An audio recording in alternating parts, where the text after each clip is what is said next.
Hello guys, and welcome back to Most Coasters. Today we'll be ranking down my top 10 favorite roller coasters at Kings Island. Let's get straight to it.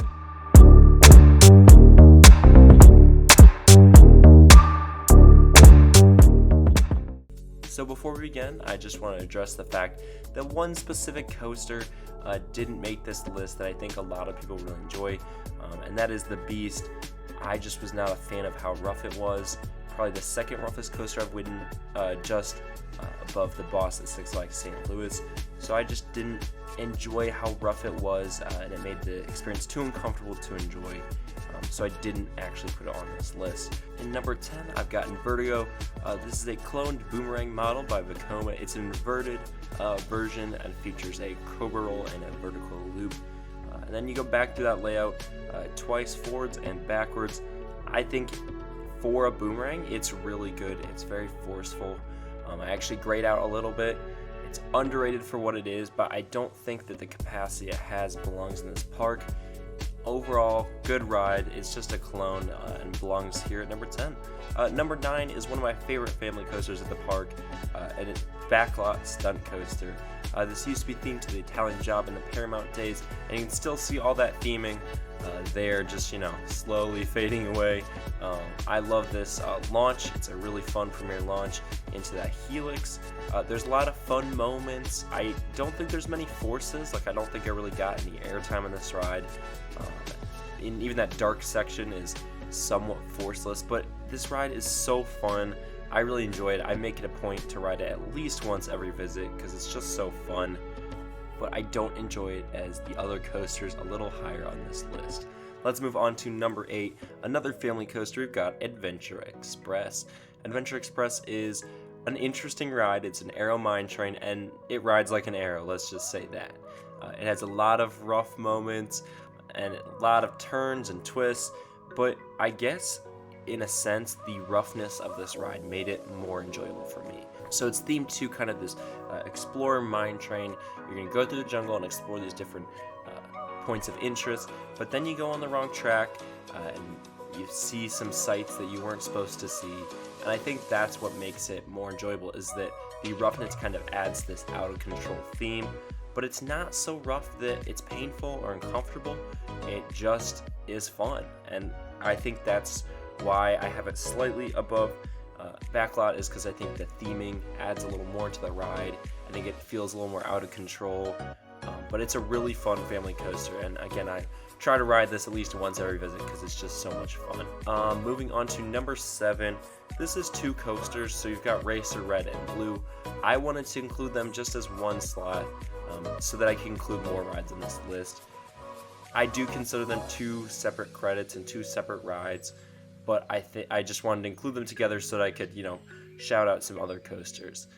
So Racer Red and Blue are both really fun rides. They recently got a retrack this off season, but they don't ride brand new. So obviously they are a lot smoother, and that's why it's so high. They are both smooth rides, but they're not so smooth that it doesn't feel like not antique, but a historic wooden. It still rides like a historic wooden coaster, but smooth.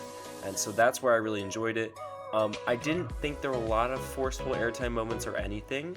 I thought it was just, again, fun. I would recommend this for families and kids, even though it seems a little tall and fast. It's really fun. You get to race your friends on the other side, and it's just a really enjoyable ride. 2 really enjoyable coasters that, again, I highly recommend your visit. Moving on to number 6, we've got the Bat. The Bat is a suspended arrow roller coaster, very fun, very forceful. You're going to go up that lift hill, make a turnaround, and then at every single turn you're going to swing. And I think my first ride, it wasn't too forceful. It was a lot of fun. But by my last ride, we got about 4 or 5 rides in this across both days. It was flying, and each of those turns, each of those swings were sending you kind of out to the side, and it was just very forceful, especially in the back by the end of our trip. So I would really recommend trying a back row ride because you're going to really feel those forces. And And this ride is also very secluded from the rest of the park, so you're going to have to kind of make a trip out here to ride it. But I would definitely recommend it because it's a really fun ride. I did think it was better than some of the other less thrilling coasters at the park, again just because it felt so forceful and intense, but it's not as forceful, intense, and fun as the other rides above it on this list. In number 5, we've got Flight of Fear. This is an indoor launch premiere rides roller coaster with a lot of twists and turns.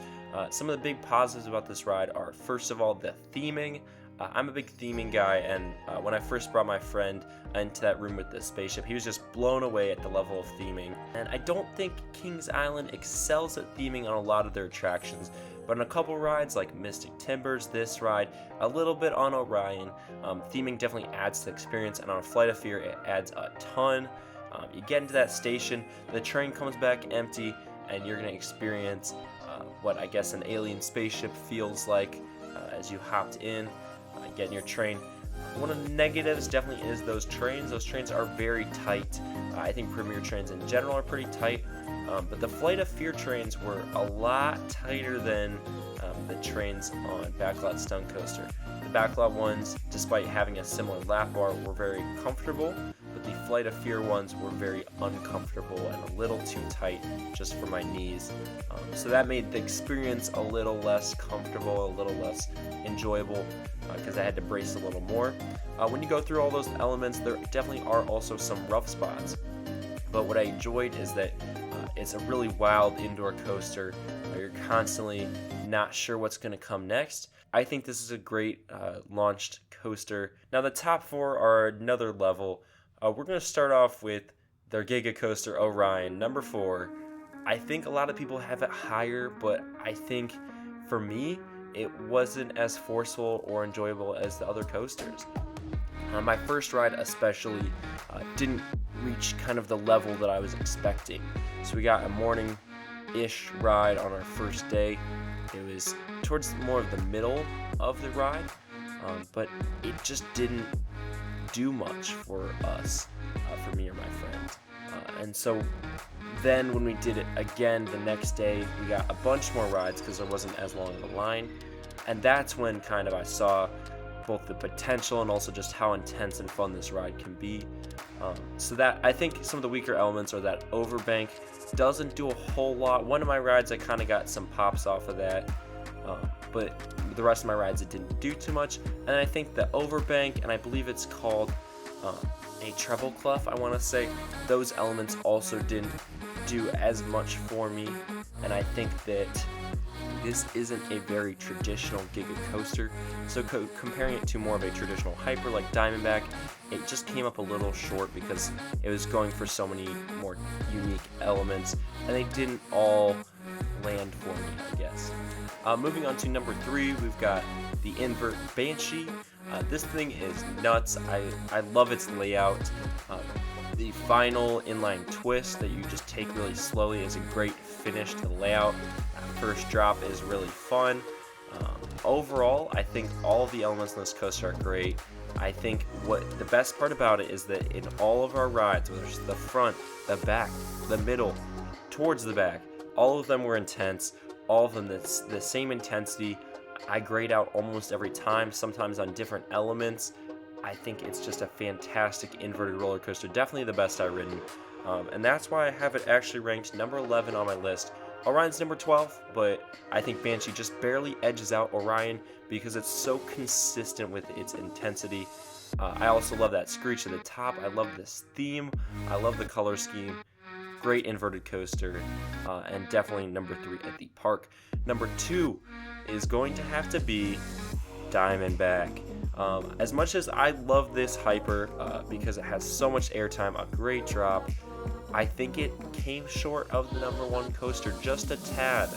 So talking about this ride, it is filled with mostly camelbacks, a couple twists and turns, and smaller airtime elements, and then you got that final splashdown at the end. Very fun ride, amazing airtime. In the back row, every single time it hit, it was a fantastic ride. There was one middle row ride we got kind of in the middle day of day 2, that didn't quite give us the same forces that maybe the rest of the rides gave us. That's where I would definitely recommend this ride in the back row, 100%. And I don't think it's as consistent as even Banshee, like I said, consistently intense. But this thing, when it offers airtime, it launches you out of your seat, even more so than like the first drop on Bolt. All of those camelbacks always hit. It's a fantastic B&M hyper, and definitely worthy of number 2 in the park for sure. Now at number 1, we've got my favorite wooden coaster of all time so far. It's Mystic Timbers. Mystic Timbers came in at number 3 for me for a reason. It's because it is a really fun, intense woody, so many airtime elements. Oh my gosh. And GCI, I love their layouts. Everything they do, little overbanked airtime hills, little pops. Even there's a tiny pop at the end. When I say tiny, I mean I'm not even sure if it's supposed to be airtime, that would just put me out of my seat right at the end of the ride. I love it. I love their layout. I love how you kind of go through the woods, out and back. That first drop is also amazing. And even the shed, for how cringy it is, adds to the ride, adds to the theme. I think it is a fantastic ride, and definitely worthy of number 1 at Kings Island. Now, I want to hear your guys' thoughts in the comments below.